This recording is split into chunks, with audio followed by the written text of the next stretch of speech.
It's the Brian Lehrer Show on WNYC. Good morning, everyone. Mostly today, more election coverage as early voting continues in New York and New Jersey. We'll have a 30 Issues in 30 Days segment as part of that on the school funding formula as a race, class, and geography issue in the New Jersey governor's race. And we'll take calls later on whether you're voting more for somebody or more against somebody in the candidate choices that you're making in any race. We'll also take a detour for a national issue today that we know is very personal to many of you, your health insurance premiums bill, as open enrollment is beginning for the many of you on Obamacare or Affordable Care Act health insurance policies. The Democrats, as you probably know, have made a continuation of the current subsidies for those premiums the central issue for them in the government shutdown. The Republicans want the expanded subsidies enacted during the pandemic to expire. And this is not just bookkeeping. Renewal time is here, and the difference in cost for millions of Americans is real and immediate. And we know health insurance premiums on and off the Obamacare market are going up for other reasons too. So we'll have a guest to explain as well as we can and invite you to share your latest premiums bill and to share your stories. Employers and employees, too, with workplace-based insurance. You'll also be welcome. That's coming up. But we begin on the New Jersey governor's race, as we've been doing on these segments we call Jersey Thursday or Jers Day on the Brian Lehrer Show. There's been so much coverage of the early voting surge in New York City. Well, how about in Jersey, which has the exact same early voting period that runs through Sunday? Let's see what's happening with Nikita Biryukov, who covers state government and politics for the New Jersey Monitor, with a focus on fiscal issues and voting. Nikita, thanks for coming on. Welcome to WNYC. Happy Jersey Thursday. Thank you, Brian. Thank you for having me.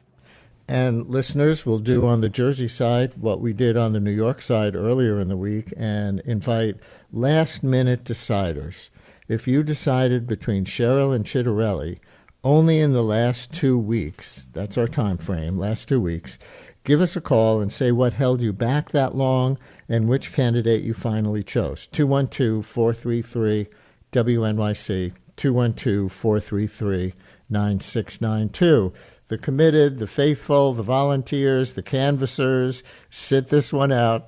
This is for those of you who decided between Cheryl and Chitterelli in this very close race, according to the polls, only in the last 2 weeks. Give us a call and say what held you back that long and which candidate you finally chose and why. 212-433-WNYC. You can call or you can text 212-433-9692. So, Nikita, how is early voting going, just in terms of the amount of voters? The mayor's race in the city is seeing this massive interest, massive turnout. What about the governor's race? So our early voting turnout is down some from last year, though that is to be expected. Obviously, a lot more people are interested in presidential races than they are in gubernatorial races. But it does seem like early voting in New Jersey finally has caught on. So far, about 250,000 people have cast early in-person ballots. And then there's another about 430,000 who've returned mail-in ballots. Is it possible? I'm sorry, that's just for the major parties. Obviously, we have unaffiliated voters who are also turning out. Right. Yeah. And your article on turnout after the weekend, after just the first 2 days of early voting, noted that more registered Democrats than Republicans had come out, 68,000 to 63,000, plus 30,000 not registered in any party at that point. And I'm curious if that tracks with the registration proportions in the state, or does that indicate one party's voters are turning out more or less than others? So there's a few things to disentangle here, mainly because the parties tend to approach pre-election day voting a little differently. Democrats are much more likely to vote by mail, and Republicans relatively are more likely to vote early in person than Democrats are. Excuse me. That said, Democrats have a broad voter registration advantage in the state. It's down under 1 million now, but it's still, up in the 900,000 somewhere. So we would expect to see, if it was just following registration, to Democrats to have a larger advantage in early in-person day voting. But because of those dynamics and because of which mediums of voting each party's voters favor, it is a little bit more even in the early in-person vote.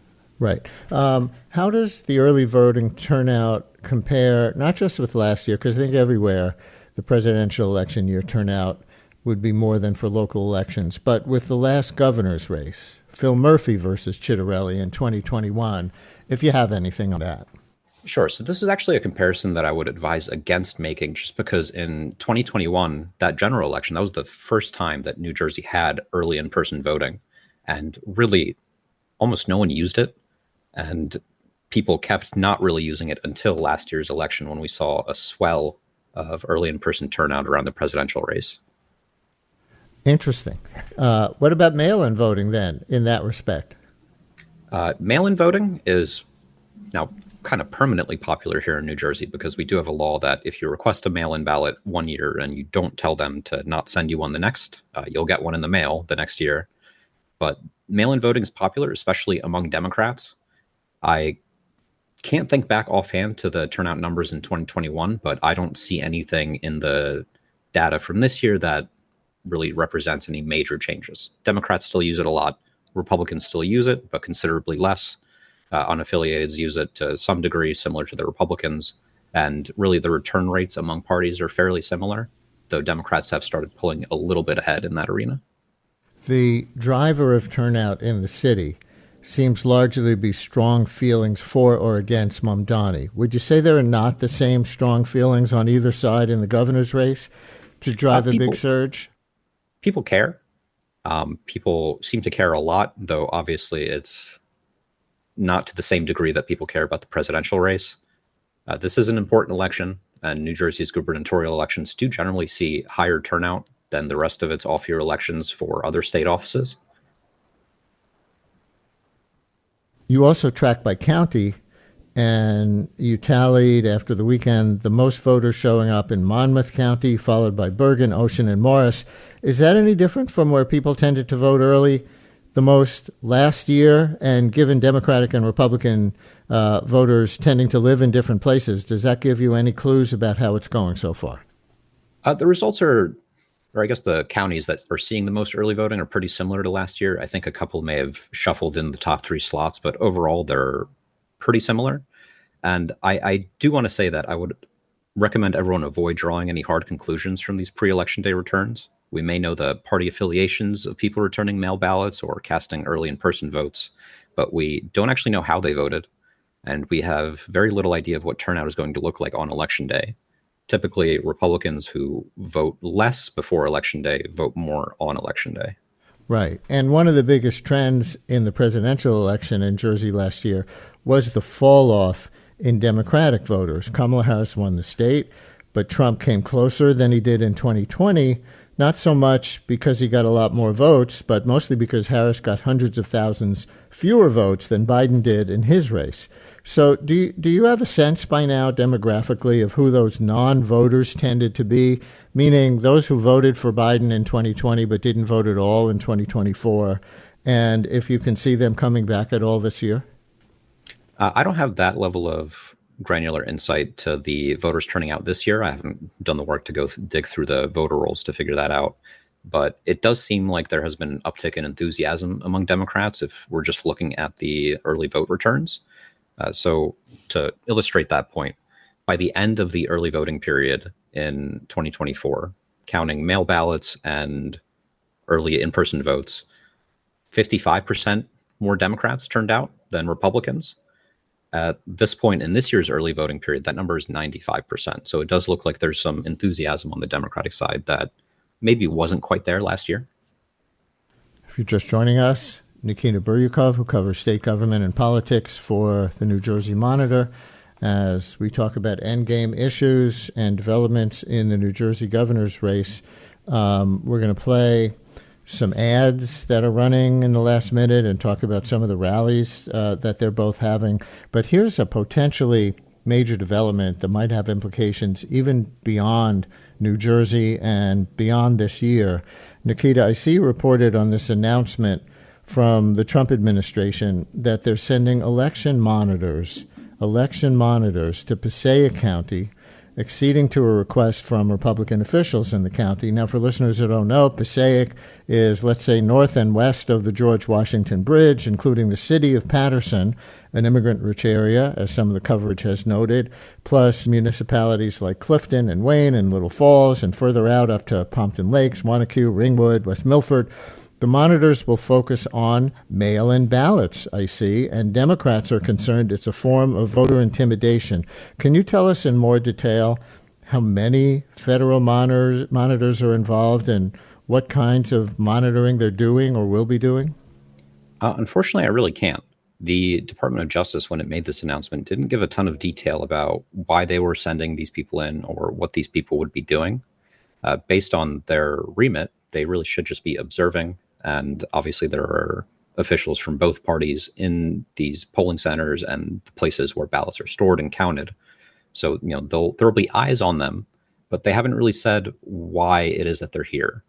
Republican election officials in Passaic did request that they come after a dispute over adding cameras and some other security measures to a room where mail ballots are stored. Can you tell us more about that? What was the dispute? Who was on what side with what kinds of surveillance cameras, if you know? Sure. So the Republican members wanted cameras inside a room where returned mail-in ballots are stored while they're waiting to be canvassed or after the polls close on Election Day counted. Democratic members said those cameras were unnecessary because access to that room is already tightly controlled. You can only get in there if you have two keys, each one of which is held by a member of the major parties. And they felt it was unnecessary. That board is evenly split, as all New Jersey boards of election are, between the two major parties. Listeners, I wonder if anybody has any questions or even stories to help us report this election monitors issue. Anybody in the Passaic County, poll worker community or anybody else want to call in on this? Any New Jersey politicians, Democrat or Republican?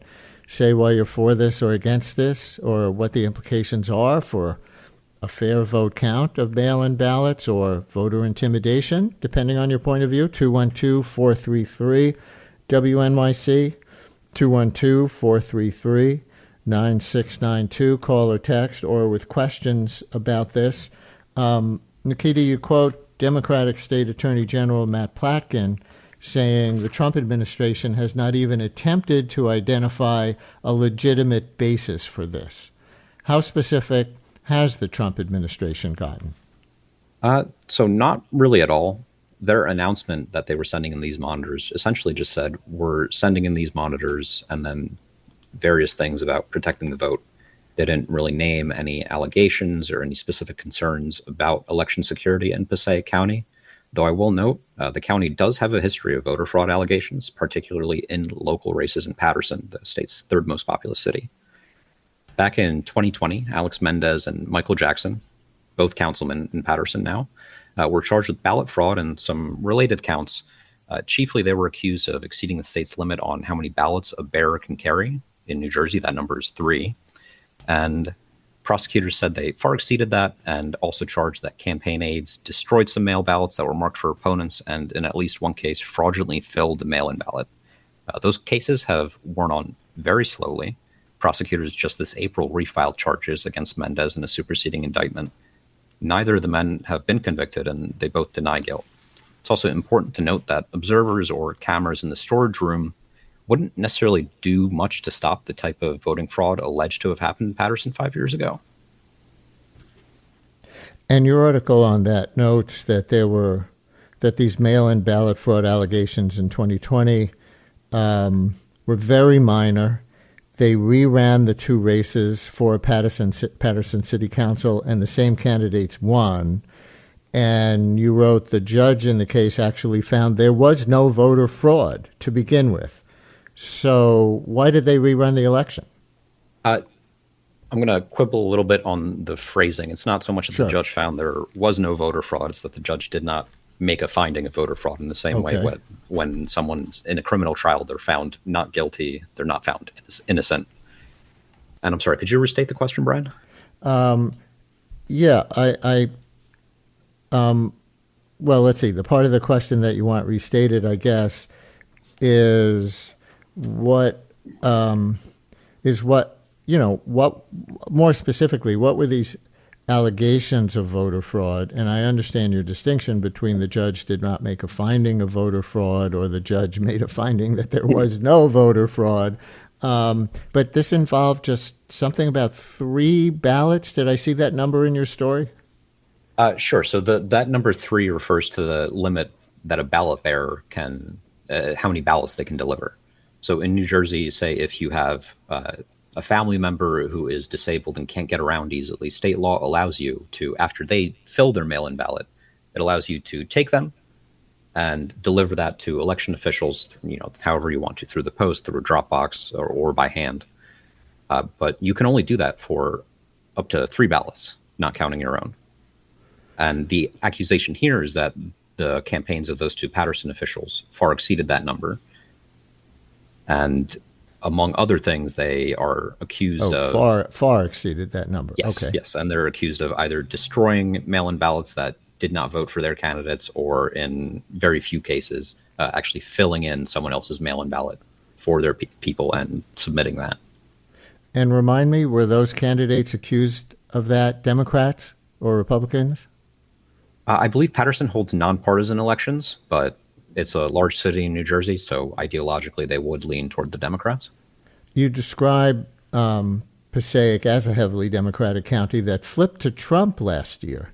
So can you tell us roughly how that happened? Like what kinds of previously Democratic voters may have swung to Trump or, as we were mentioning before, just didn't vote? Sure. So part of it was that, like in other places around the country, Hispanic voters in Passaic moved a little bit away from the Democrats in 2024. But I think probably the bigger part is that Passaic and Patterson especially have large Muslim immigrant populations. And for them, the conflict in the Gaza Strip was a major election issue. And they did not like where Democrats landed on it, and they did not like what the Biden administration was doing on that conflict. So really, I see that departure as a protest vote on Israel-Gaza policy.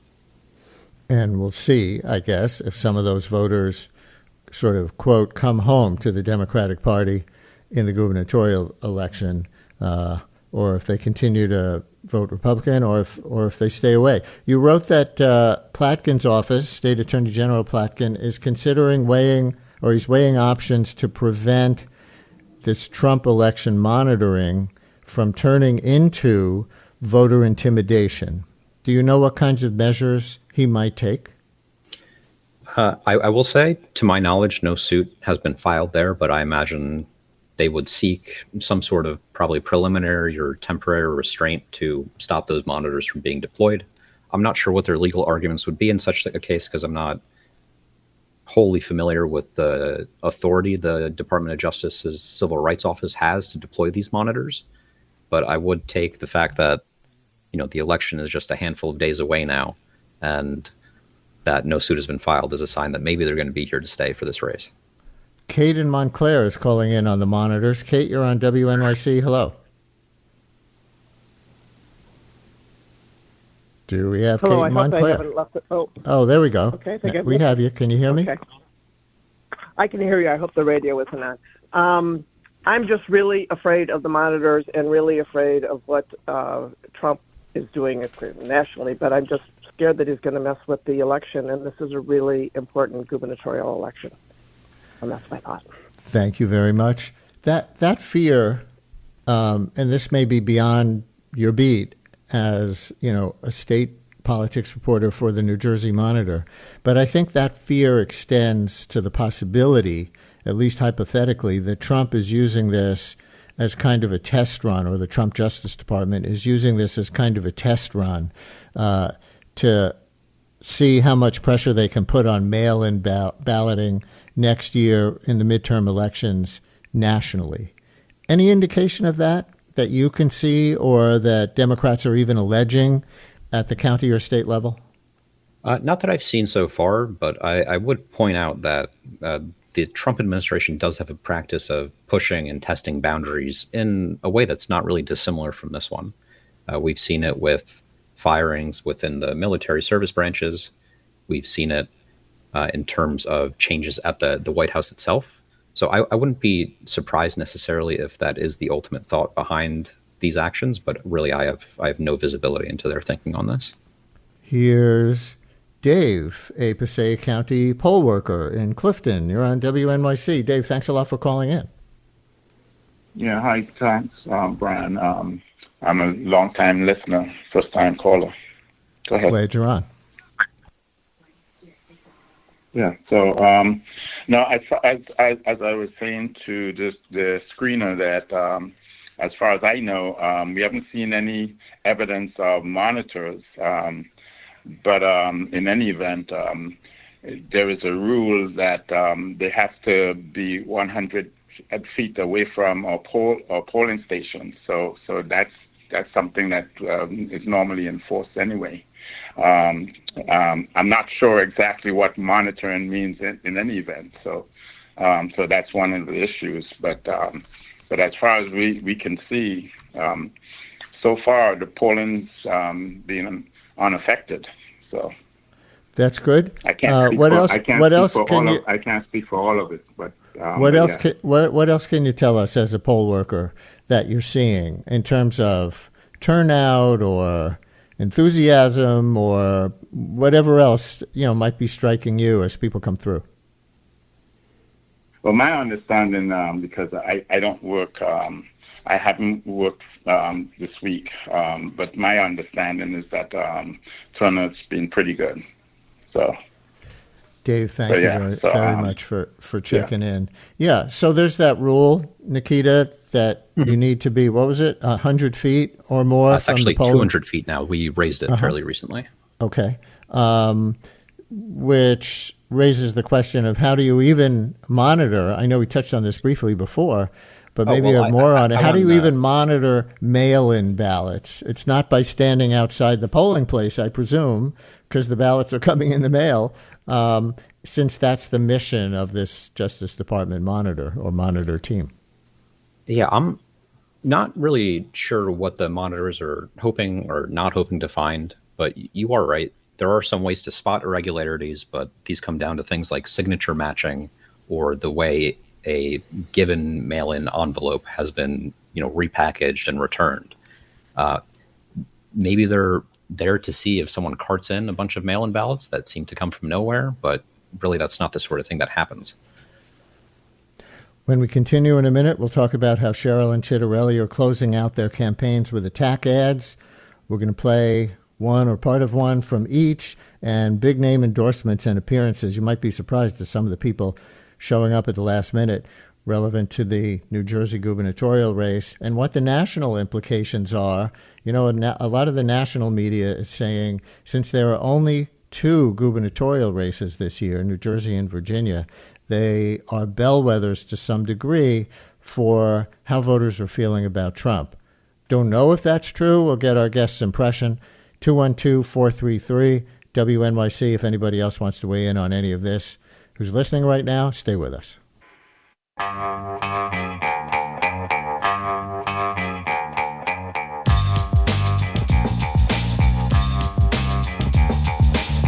Brian Lehrer on WNYC as we continue with our latest Jersey Thursday election segment with Nikita Biryukov from the New Jersey Monitor, talking about the Chitterelli-Sherrill gubernatorial race mostly. I said I'm going to play a few clips of how they're advertising in the end game, but I want to take one more call that's come in on the election monitoring that raises, I think, a tangential issue or an adjunct issue that might be related. Paul in Westchester, you're on WNYC. Hi, Paul. Hi. Okay. So kind of twofold. I apologize if I don't know if there's any U.S. rep elections in Jersey this year, but why are the monitors coming to a state election? And apparently because Republicans, other than Republicans apparently asking for them. And 2, are these monitors possibly coming with ICE agents to target the same population that apparently voted for Trump last year? Paul, thank you very much for that two-part question. And let's take both parts. Nikita, I think for part one, we should probably say that federal election monitors, even though the Constitution puts elections, even federal elections, in the hands of the states for how they're run state by state, certainly around enforcement of the Voting Rights Act and things like that, there is a history of the Justice Department deploying federal monitors to ensure free and fair elections. So that's part of the context. But would you say anything else about that in this case? Because it seems to be out of the usual pattern, and yet there's some kind of precedent. Sure. So the Division of Civil Rights does have a responsibility to ensure that all U.S. citizens' voting rights are respected. So in the sense that that is their responsibility, these deployments aren't necessarily really that out of the usual or on their own even alarming. I think what has a lot of Democrats concerned here in New Jersey is that there hasn't really been a justification given for why these monitors need to come into Passaic County. And so to Paul's second question, and having noted, and some of the coverage has noted that Patterson, the biggest city in Passaic County, does have a lot of immigrants. Listener asked there, are these monitors coming with ICE agents? And is it related to the deportation effort? None of the agencies involved have announced that they're going to be doing some sort of cooperative push to deport people on Election Day or to detain people on Election Day. That said, there are immigration activities all over New Jersey. There was a raid in a warehouse in Newark yesterday, I believe. There is obviously a very notable detention center in Newark called Delaney Hall. It's gotten some national attention because of the arrest of Newark Mayor Ross Baraka and Representative LaMonica Ivor. But they haven't announced or tied immigration efforts to these monitors at all, though I don't know that they're going to pause any ongoing immigration enforcement activities because it's Election Day. All right. Cheryl and Chitterelli are closing out their campaigns with a variety of ads, mostly attack ads, as well as big-name endorsements and appearances. Here's a pro-Chitterelli, really an anti-Cheryl ad that's currently running on TV. If you could pass one piece of legislation, what would it be? Wow, I would love, that's a really good question because there's so many that are coming to mind right now. But right now, I would love at this point to pass legislation to, You're kidding me, right? You want to be governor and you can't answer that question? We have skyrocketing electric bills in a state people can't afford. We need to fix New Jersey. I will. So there's that. And here's a clip of Chitterelli that the Cheryl campaign has excerpted from for an attack ad against him. Sales tax on all items, including food and clothing. 10% sales tax on all items. 10% sales tax, including on food and clothing. And so I think all options should be on the table. So, Nikita, let's talk about those two ads, because a lot of listeners are probably nodding, oh, yeah, I've seen that one. Oh, yeah, I've seen that one. When was that Cheryl interview with Marcia Kramer of Channel 2 there, in which she seemed to falter on being able to state a first bill that she would introduce, or any context that you think is relevant on that? So I don't remember when that interview was, but I will say that getting caught on these sorts of questions that ask for some specifics about policy have been a stumbling block for Cheryl in this campaign. Really, it seems like she is very reserved on giving specifics, even where she has, named some policy that she would pursue. For instance, she's pledged to freeze electricity rates on day one if elected. And there are methods to do that, but they're all fairly convoluted. And when she said she would declare a state of emergency, she's running that in her own ads, right? Yeah, the complications I'm talking to are more related to the actual energy market dynamics, because the big thing pushing up our current energy prices isn't really something that any governor has control over. So there's, they can put weight down somewhere else in the process to hold down costs, but it's complicated and every option involves trade-offs. Mm-hmm. And to my earlier point about stumbling on specifics, when I asked her campaign about how they would do this, I heard nothing back. And the Chitterelli ad on all these taxes that he would consider raising, allegedly, how about context for that? Sure. So this is an attack that actually drew quite a bit of controversy because Chitterelli, I would say, floated a 10% sales tax. He didn't say, I'm going to change the sales tax to 10%. But the Sherrill campaign ran with it.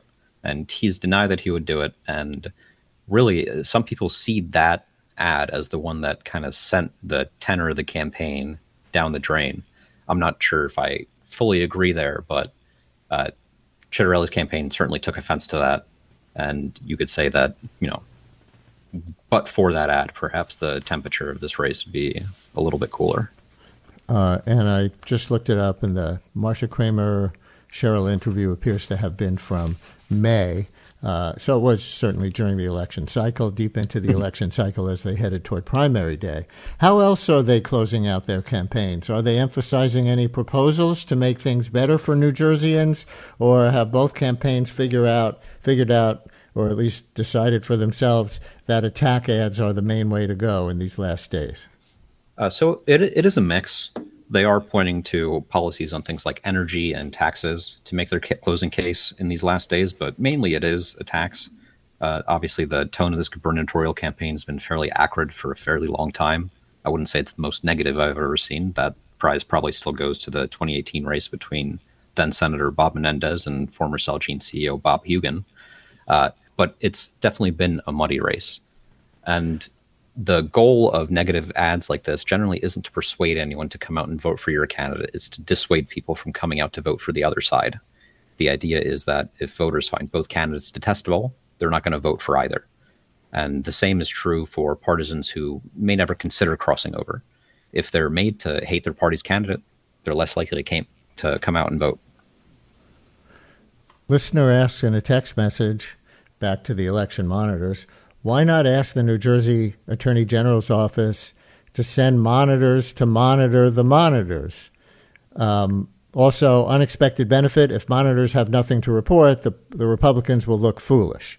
So what do you say to the premise of the first part of the question? Could the Attorney General office in New Jersey, Attorney General Platkin, send monitors to monitor the Trump monitors? I'm not aware of anything that would stop Matt Platkin's office from doing so. I will note also these areas where these ballots are stored or counted or canvassed, there are a lot of folk from both parties here at pretty much every stage of the process. That's built in as an election security measure. The thinking is, it's very hard to cheat when everyone's watching. And in these situations, generally everyone is watching. And there are members of each party with distinct roles. They're there to observe, and they're there to make sure that everything is on the up and up. Do you know so if it's the not monitors, as though the election monitors are going in there with complete free reign? Do you know if whatever reign they do have includes video recording of any kind? Because we have another listener who chimed in and said they're concerned that these Trump administration election monitors in Passaic County monitoring the mail-in ballots in some way could take a little footage of the venue and then use them to create deep fake videos that make it look like there's mail-in ballot fraud when there isn't. So, of course, that's not an allegation that that's going on. That's a hypothetical of something that could theoretically take place. But do you know if they're allowed to record video? I don't know if they're allowed to record video. I also don't know that they would necessarily need to if they wanted to create some AI video about something nefarious going on at whatever polling center or counting location. That technology has advanced quite a bit. Those images are very easy to generate now, and for the most part, they're very convincing. So to the degree that anyone wants to play those sorts of games, I don't see that they're going to run into a lot of barriers. What kind of rallies are they holding? And are either Chitterelli or Sherrill turning out a lot of people? We certainly saw that big Forest Hills Queens rally for Mamdani on the New York side. Are we seeing anything close to that or any in-person rallies at all for either of the gubernatorial candidates?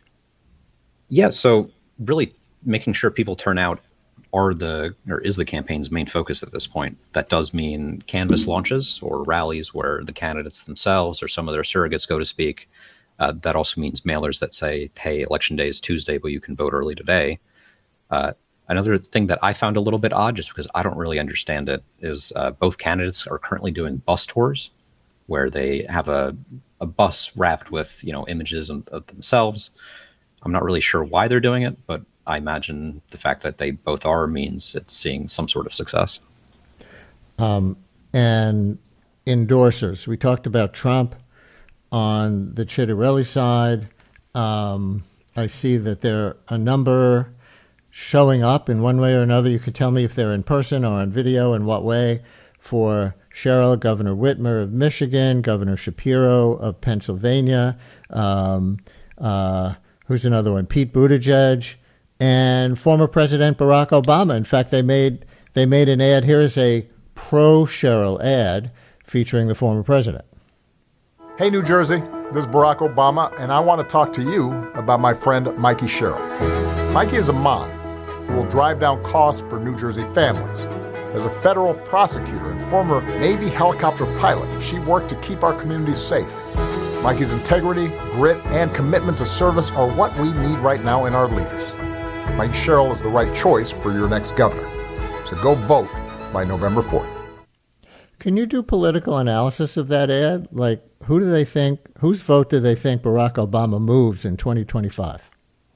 Well, I think Obama has a very big coalition. I think that coalition has some staying power, despite the fact that he's been out of politics now for nearly a decade. If you look back, he's the last pre-Trump president. And I think it's fair to say that the country has gone through some changes since 2016. And, perhaps they're hoping that moderate voters who voted for Obama or Republicans who crossed over lines to vote for him will come in and turn out this November. And on the other side, how much is Trump's endorsement a good or bad thing for Chitterelli, as far as you could tell? So that one's a little bit more of a mixed bag. Trump is an omnipresence in American politics today, and surely his Republican's most potent kingmaker, but he's also not especially popular in New Jersey. And much of Cheryl's campaign is focused on tying her opponent to the president. If I'm Jack Chitterelli, that line of attack is a fairly big concern for me because Trump isn't popular despite a strong showing here last year. And he is a great motivator for Democrats. You can just look back to the results of the 2018 midterms here. Democrats won all but one of New Jersey's 5 GOP-held seats that year. Is Zohran Mamdani an issue in the Jersey race? We know Republicans are trying to nationalize the election out of, trying to convince potential swing voters that the party is going in a direction that is something to fear, and Mamdani is a symbol of that. And last I saw, Cheryl has not endorsed. When asked, she says she's just focusing on New Jersey. Can you tell if any of that moves the needle in the state, either way? I think it may animate some Republican voters, but I don't think it has a super outsized effect. Republicans have made some attacks that sought to tie Cheryl to Mamdani. Those were a lot more frequent earlier in the race when Cheryl somewhat half-heartedly said she'd back the Democratic nominee in New York's mayoral race. But frankly, it's much harder to sell than linking Trump to Chitterelli. Yeah. Ideologically, there's not a ton of alignment between Cheryl and Mamdani. She's a moderate and has been since before she first won a seat in Congress 7 years ago. And last question, and again, I don't know if you have a take on this. As somebody who covers the state of New Jersey, we will definitely ask some national politics reporters next week, just before and just after the election. But a lot of people say that since there are only 2 gubernatorial races this year, New Jersey and Virginia, that they are to some degree bellwethers for the midterms next year, and whether the Republicans will continue to hold the majorities in Congress or there's enough backlash to the government shutdown, to SNAP benefit suspension, possibly coming Saturday. That's just one example from the government shutdown. But the many other Trump things that this is a bellwether. But I don't know if it's a bellwether. Maybe, this is more about property taxes and the state school funding formula, which we're going to talk about in our next segment, than it is about Donald Trump, pro or con. Any take? I do think that the results of this race may give some indication of how next year's midterms are going to go, based just of what we can glean on Trump's effect on the race. But I would really urge people to avoid drawing too many hard conclusions. A year in politics is an eternity, and there's a lot that we don't and can't know about future races today. I will say historically, New Jersey usually picks a governor who does not share the president's party. Phil Murphy's reelection in 2021 obviously broke that trend, but for the most part, it holds true. But if we do see evidence that the electorate is trying to send a message to Trump, we can expect they'll want to send that same message next year, absent any changes on how the White House or the administration are conducting themselves. One last one on poll monitors. Back in 2004, a listener writes, when George Bush was running for re-election, I was an election observer in North Philadelphia, a predominantly African-American area. We noticed a pattern of white men in suits and cowboy hats showing up at polling places and engaging voters outside, telling them that they were at the wrong place or not registered to vote, and sometimes just intimidating voters by blocking their path. So that would be pretty extreme if that happens. Any history of that in New Jersey, as far as you know? So unfortunately, there is. It's a couple of decades earlier than the incidents that you just mentioned. But back in 1981, there was a thing called the National Ballot Security Task Force, which was a group essentially led and organized by the Republican National Committee to discourage turnout among Democratic voters. So they would be outside of polling places in, say, for example, urban voting centers where you might have a large population of Hispanic or Black voters. And their presence, these were generally armed men, perhaps like off-duty police officers and the like. Their presence, courts found, was meant to discourage those people from turning out. And there was actually a consent decree that was in place for decades that barred that sort of behavior. But that consent decree expired back in 2018. So in theory, we could see something like that return. And last thing, we were talking about the Obama ad for Cheryl, listener text that there's going to be an in-person rally with Obama for Cheryl on Saturday in Newark. Can you confirm that? That sounds correct. So that's a get out the vote rally. And so they're at least betting on the fact that Obama has some pull. On the other side, a couple of listeners texting things like this. Mamdani supporters writing, I think Cheryl might lose because she hasn't endorsed Mamdani, and progressives may stay home.